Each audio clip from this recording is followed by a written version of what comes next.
محترم احبہ، دیکھیے کہ ہر صاحب عقل، صاحب فکر، ارباب دانشور اور فہم و فراست پر یہ بات مخفی نہیں ہے، پوشیدہ نہیں ہے کہ تعلیم یہ انسانی ضروریات میں سے اہم ترین ضرورت، روحانی فضیلتوں میں سے بلند ترین فضیلت اور دینی و دنیاوی درجات میں سے ایک عظیم درجہ ہے۔ یہ تعلیم، علم وہ جوہر لازوال ہے کہ جس کے سامنے فرشتوں کو بھی سر جھکانا پڑا اور انسان مسجود ملائکہ بنا۔ یہی وہ وصف خاص ہے کہ جس پر شرافت انسانی اور کرامت انسانی بھی مرتب ہوتی ہے۔ یہی وہ صفت خاص ہے کہ جس کی وجہ سے وَلَقَدْ كَرَّمْنَا بَنِي آدَمَ کا تاج انسان کے سروں پر سجایا گیا۔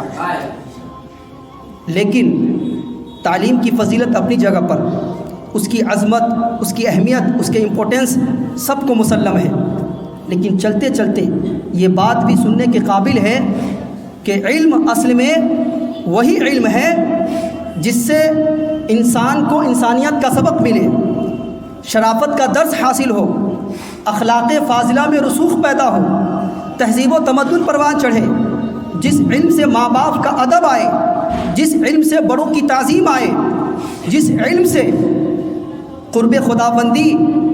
اور رضائے الہی کی دولت سے مالا مال ہو سکے، جو علم حب نبی،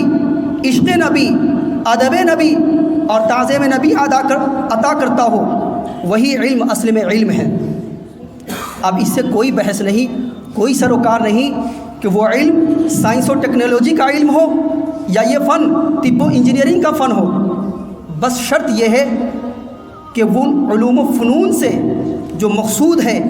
وہ مقصود حاصل ہو جائے، اور اگر ان علوم و فنون سے وہ مقصد حاصل نہیں ہوتے ہیں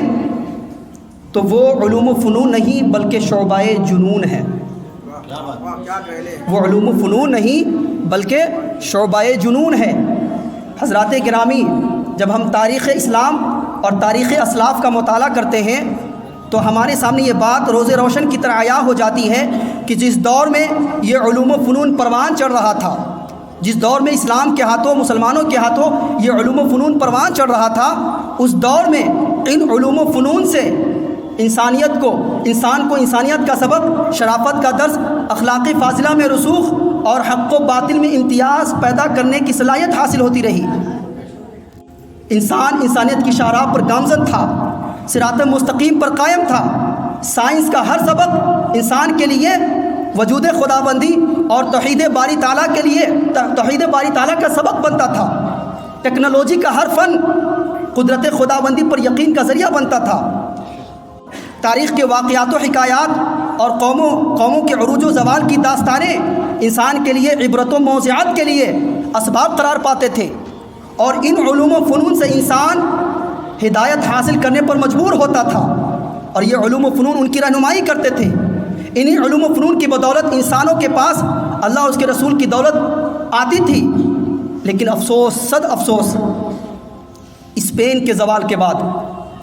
مسلمانوں کے علمی زوال کے بعد، جب یہ علوم و فنون جس کو ہمارے اسلاف نے، ہمارے اکابر نے، ہمارے آبا و اجداد نے، ہمارے باپ دادا نے، ہمارے بزرگوں نے اپنی ایمانی فراست، روحانی حرارت، دینی حمیت، علمی غیرت، پیغمبرانہ امداد و اعانت اور خدائی مدد و نصرت سے پروان چڑھایا تھا، اور ان علوم و فنون سے کئی سو سال تک انسانیت کی خدمت کی تھی، وہی علوم و فنون جب الحاد و دہریت کے شکار لوگوں، خدا و رسول کے باغیوں، شرافت و انسانیت سے محروم لوگوں، حرص و حوث کے پجاریوں کے قبضے میں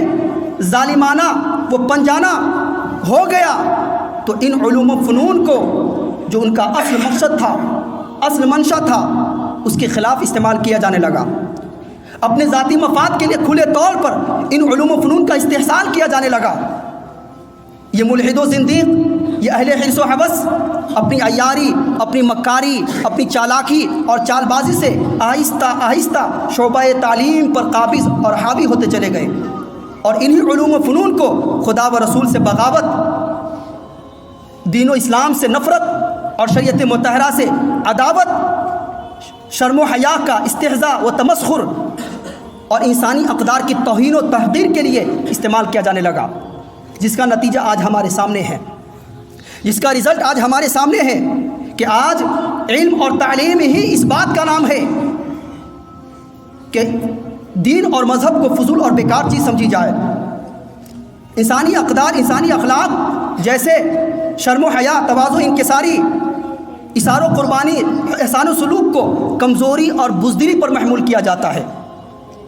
انسانی اخلاق کو دقیانوسی قرار دیا جاتا ہے۔ اس کے اپوزٹ، اس کے برعکس ہر بے شرمی اور بے حیائی کو تعلیم کا لازمہ، ہر بے اعتقادی و بے ایمانی کو عقل و شعور کا نتیجہ، اور ہر بد تہذیبی و بد اخلاقی کو روشن خیالی تصور کیا جاتا ہے۔